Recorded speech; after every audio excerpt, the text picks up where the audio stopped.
జగిత్యాల జిల్లా collector B Satyaprasad పెద్ద మనసు చాటుకున్నారు. ప్రజావానికి వచ్చిన ఓ విద్యార్థికి న్యాయం చేశారు. అమ్మ ఆరోగ్యం క్షీణించి ఇంటి బాధ్యతలతో చదువుకు దూరమైన 7వ తరగతి విద్యార్థిని గ్రీష్మ తన గోడును ప్రజావాణిలో కలెక్టర్కు విన్నవించుకుంది. టీసీ ఆలస్యంతో వేరే పాఠశాలలో ప్రవేశం దక్కలేదని, పరీక్షలు రాసే అవకాశం కల్పించాలని వేడుకుంది. బాలిక ఆవేదనకు స్పందించిన కలెక్టర్ తక్షణమే ఈ సమస్యను పరిష్కరించాలని జిల్లా విద్యాశాఖ అధికారి రామును ఆదేశించారు. గ్రీష్మకు పరీక్షలు రాసేలా మార్గం సుగమం చేసి ఆమె విద్యా సంవత్సరం వృధా కాకుండా చూడాలని స్పష్టం చేశారు.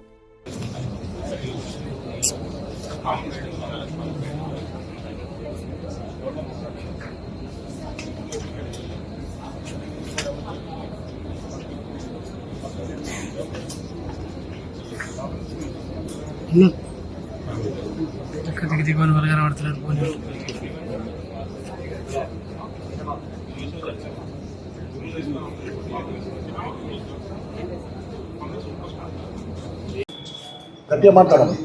నా పేరు గ్రీష్మ. నేను ప్రభుత్వ ఉన్నత పాఠశాల పురాణిపేటలో 7వ తరగతి చదువుతున్నాను. మా అమ్మ ఆరోగ్య కారణాల వలన నేను దరూర్ పురాణిపేట్ స్కూల్ నుంచి దరూర్ స్కూల్కి మారడం జరిగింది. పురాణిపేట్ స్కూల్ వాళ్ళు నాకు అస్సలే టీసీ ఇవ్వకుండా చాలా సతాయించారు. 2 నెలలుగా వాళ్ళని సతాయిస్తున్నారు. వాళ్ళకి టీసీ ఇవ్వకపోవడం వలన నన్ను దరూర్ స్కూల్లో వాళ్ళు జాయిన్ చేసుకోకపోవడం వల్ల నాకు ఇప్పుడు ఎగ్జామ్స్ రాయడానికి ఏ స్కూల్ లేదు. అందుకే నేను ఎగ్జామ్స్ రాయడం కోసం ఇక్కడికి వచ్చాను.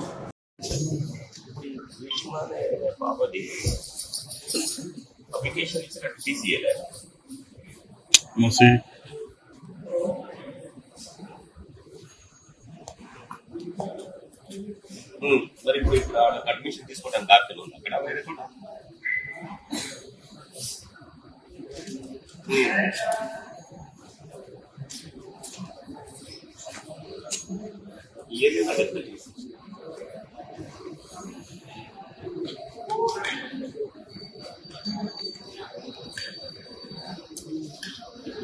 మీ దగ్గర వాళ్ళ ఎన్ని రోజులు ఎందుకు డిలే చేస్తుంది?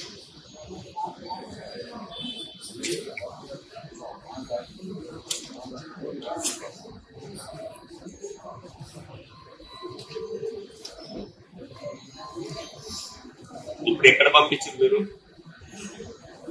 ఈ పాపది ఫీజు ఎక్కడికి పంపిస్తారు? జరూర్ పంపిస్తారా? వాళ్ళు యాక్సెప్ట్ చేస్తారా? మీ దగ్గర ఏం లేదు.